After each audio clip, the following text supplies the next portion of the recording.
Hey guys, what is up? Welcome back. So, up next, episode 50! Yeah, alright, so first off, let me explain that this is the next day. So, unfortunately, we're gonna have to do a lot more. And again, I'm getting a late start. Whoop-de-doo. So I really gotta catch up now, but hopefully, right now I'm going to finish Season 2.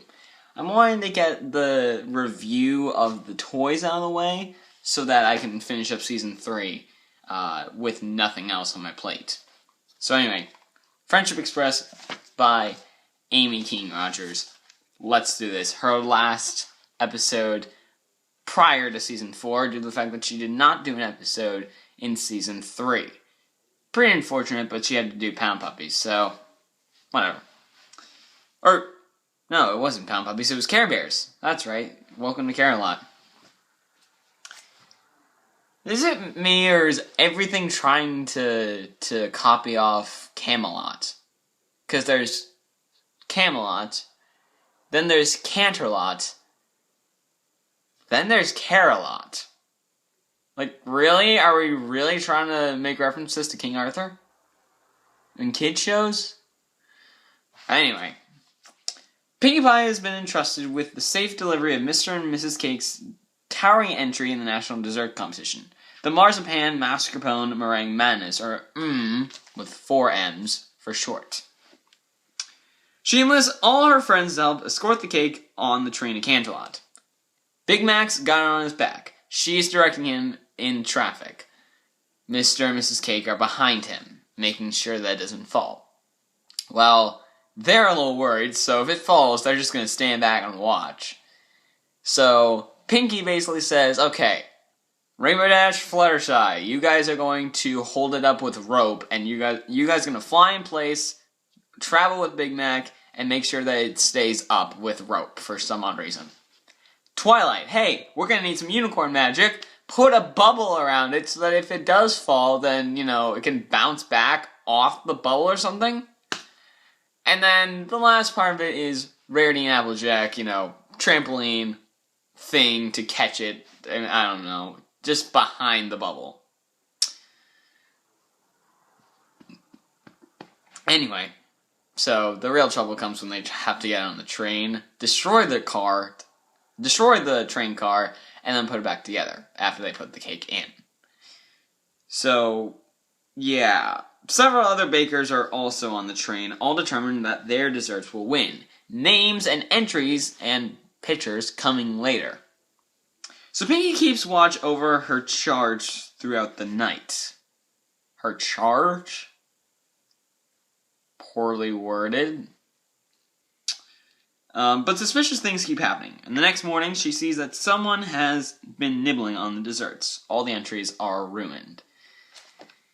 Not just yet. Only the has been destroyed. The others, not yet. Pinkie Pie carries out a wild investigation of the competitors. This is where we finally, to you guys, introduce them. Ladies and gentlemen, here they are, front and center. Gustave Legrand, Donut Joe, and Mulia Mild.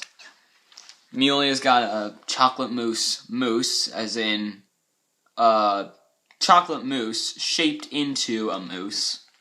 Donut Joe's got his Donutopia, which is full of donuts. And Gustave has these eclairs. They're just there. So, anyway, the three of them are basically against Pinkie Pie here. And Pinkie Pie basically says, oh, I told everyone how amazing the is that someone must have eaten them. Someone must have eaten them, right? Well, here's the thing. I know who destroyed them. That's right. All 3 competitors, or at least one of them. Pull up Gustave Legrand and cue a montage of what Pinkie thought happened in the style of a 30s, no-talk, evil, stereotypical 30s evil guy stealing something.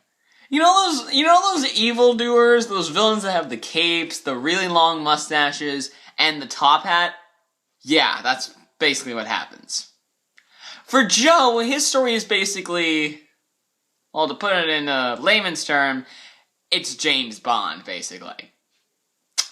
And as for Mulia, I don't know if it's Zorro or just a ninja movie. I really have no idea, but it's one of the two. Anyway, but logical Twilight Sparkle disproves all of Pinkie's hypotheses. And when the lights go out again, even more cake gobbling is heard. The culprit is still out there. That actually happens later when the case is solved. The lights go out. Pinkie's already talked about how amazing the others are. The lights go out, and they come back on with the other things nibbled. But we'll get to that later. With Twilight's help, Pinkie concludes that the cake's saboteurs are none other than Applejack, Fluttershy, Rarity, and Rainbow Dash, and she's right. She proves it by this. First, Rainbow Dash. Rainbow Dash was the first. How could she tell? She found a blue feather at the scene of the crime. Yeah. Dash is basically starting to molt. So, yeah, that's bad. If you molt and you're trying to get away with a crime, that's bad. That is really, really bad. Second, Fluttershy. Now, Pinkie was running back and forth trying to see who it was.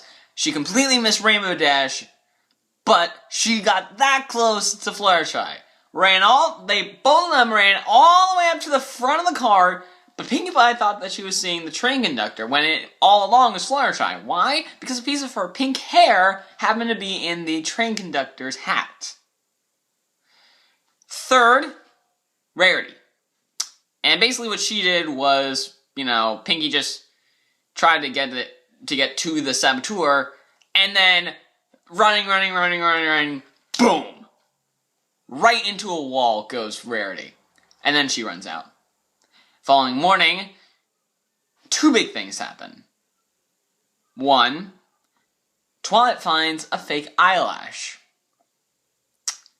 Two, Rarity has a change in facial stuff, as in her hair goes over her eye, when normally, if I can find a normal picture of her, when normally she doesn't have it in that style. In fact, her hair is completely out of her eyes. I can find a good photo of Rarity, probably going to be here. See? There's no hair in the eyes. Now, flip it around. If you flip this face around, if she starts to look like that way, then the hair will just do a Mickey Mouse and it will just be behind her still. So, yeah. It'll be the same way all the time. Now, for AJ, that wasn't in the finished episode, but it was called for. This was actually like a deleted part of the episode. AJ was going to get off the hook completely, and she almost did. She did in the episode, just barely, and in the real script, she almost did, but didn't. Here's the thing. Earlier in the episode, AJ says how awesome it is, and tries to steal a bite herself. Pinkie denies her, and that's it. That's all AJ did. Now, in the original script, everyone was going to be around AJ saying, "Oh my goodness, AJ, we found all the saboteurs. Congratulations! You didn't. We're so proud of you. We're so proud of you that you didn't take a bite of the cake. Blah blah blah blah blah." And he's like, "I can't take it anymore. I'm so pissed. I'm sorry." Nah. So, yeah. And then apparently there's a fourth bite taken out of it because there were just 3. That's it. So yeah. They ashamedly admit that Pinkie made the cake sound so delicious that they all snuck a few bites. Then Pinkie apologizes to the others and says how amazing the other ones are. The lights go out, come back on, they're all eaten. It is then revealed that the other bakers have been nibbling on one another's treats as well. The only way that I can remember who ate what is that Mulia had sprinkles in her wrinkles. So that means Mulia ate the donuts, Joe ate the eclairs, and Gustav ate the moose.